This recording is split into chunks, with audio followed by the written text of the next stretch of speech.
I'm the nostalgia critic guy, remember it, so you don't have to. When people think slapstick, they usually think the Three Stooges, Charlie Chaplin, Buster Keaton, and of course, cartoons. But not just cartoons, there's some that stand out more than usual. The Looney Tunes, Tom and Jerry, but people rarely put Disney cartoons in there as majority of them just seem more like kid stuff. I mean, okay, a little kid can watch any of this and enjoy it, but it usually takes a certain amount of cleverness and effort to make it so that you enjoy it as an adult, and Disney cartoons didn't always. While there were certainly artistically pleasing cartoons that were more for adults, the adventures of, say, Mickey Mouse were usually seen as more aimed towards kids than grown-ups. Donald Duck is the only one who adults can relate to, and thus he's seen as the only one who can get a laugh sometimes. But everyone always overlooks one comedic badass. Before that. After that. Yes! I am talking about the golden age of Goofy! Now, when you think Goofy, you think of him tripping over stuff, letting out a little laugh, not very smart comedy. Well, that's because that's the more kid-friendly and marketable Goofy that you see everywhere. What they don't show you is the Goofy that's violent, angry, a smoker, a psychopath, an abusive parent, and one of the friggin' funniest characters to ever come out of Disney. Yet people just kind of glance over this comedy because they still associate him with cheap laughs. But there are a ton of hilarious cartoons that are not only funny, but would be considered actually kind of shocking today. Here's a joke, for example, that no kid would get, but a lot of adults would actually kind of drop their jaws at. Goofy stays home with his son, not Max, as his wife takes a day for herself, partaking in hugely offensive woman driver jokes. She made it! Wow. When the milkman rings the doorbell, here's how he greets what he thinks is Goofy's wife. Oh yeah, Goofy just made an adultery joke. In a Disney cartoon, the dog went there. What makes it even funnier is that it's a running gag. Everyone at the door greets him the exact same way, to the point where he's actually kind of expecting it. Dude, his wife gets around! Friendly, Gus. How's this for a good dad? When the baby is crying at night, he's told to get up and get the bottle. And that's exactly what he does. He goes to the kitchen and helps himself to some scotch, drowning out the crying of his child so he can sleep better. Yikes! On top of threatening his kid with violence and even tying him up when he's goofing off in the car. That's not the same character they've been marketing all these years.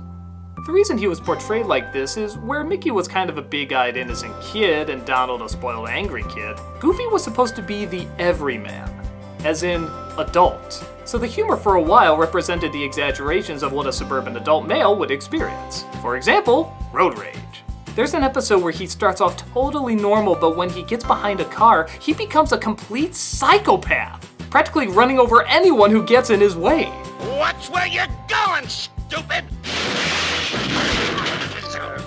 There's even an episode I'm shocked they still play where Goofy tries to give up smoking, though the majority of it is just him looking for a cigarette. Smoke! No kid is gonna understand that kind of addiction. In fact, if anything, I think it kind of glorifies it a bit. It's a Phyllis Morrison. That's so uncomfortable. But adults will completely get it and laugh their asses off. And because he was the everyman, they put him in a variety of jobs, which just left him more open for more adult jokes. Just take a guess what these kids are whispering about.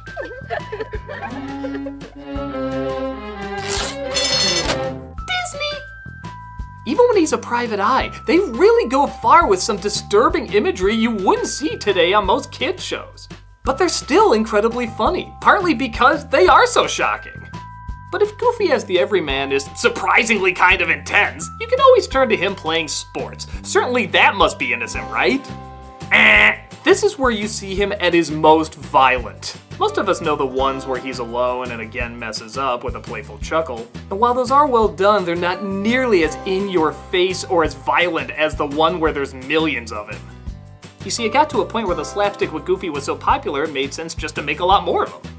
But rather than just give him some nephews or a family, they populated the whole world with him. And when it was a sports episode, it was some of the funniest violence you'll ever see. It wouldn't be funny if they were all just happy idiots, because then the conflict between the characters would be weakened. So they drew up much more angry and mean-spirited designs. In fact, in these episodes, they never referred to any of these characters as Goofy. They had regular names like George or Ralph, but not one of them was ever called Goofy. This meant they could make them as blood-hungry as they wanted with no repercussions.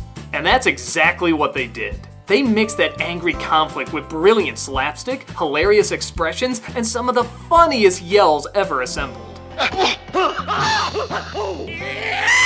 And don't forget the classic. Look at the speed of this, but at the same time you feel the impact of every punch. Every amount of pain that happens you get a laugh at because it looks like it really hurts. But the raging testosterone keeps them vengeful and moving, so the momentum never slows down. Goofy suddenly became less about a silly character in a normal world and more about a crazy world that eerily reflected ours. One of my favorites is when the fans of a hockey game are so caught up in the violence and fighting for their team that they rush the ice in a riot, beating the crap out of each other. By the end, they get so wrapped up in it that they don't realize the players have stopped playing and are now the audience observing them as the spectacle. So yeah, Goofy cartoons even kind of have good commentary. If you're wondering why many of these turned out so funny, it's because most of them were directed by a man named Jack Hanna. His detail in slapstick is amazing.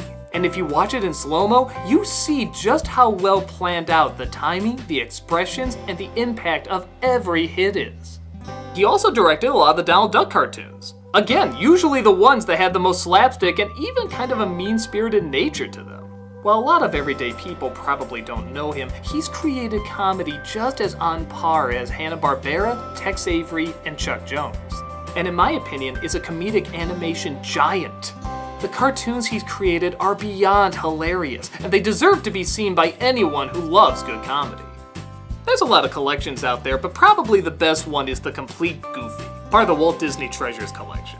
Just 2 DVDs of absolute awesomeness. So the next time you think of Goofy as just a chuckling moron who goes, remember this. Well, take this. Yeah, Goofy's extreme. If you haven't seen these cartoons or you just straight out forgot about them, definitely go and observe that there's a lot more for adults here than you would think.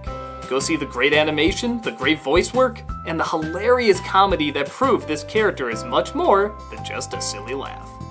Shut up! I'm the Nostalgia Critic Guy, remember, so you don't have to.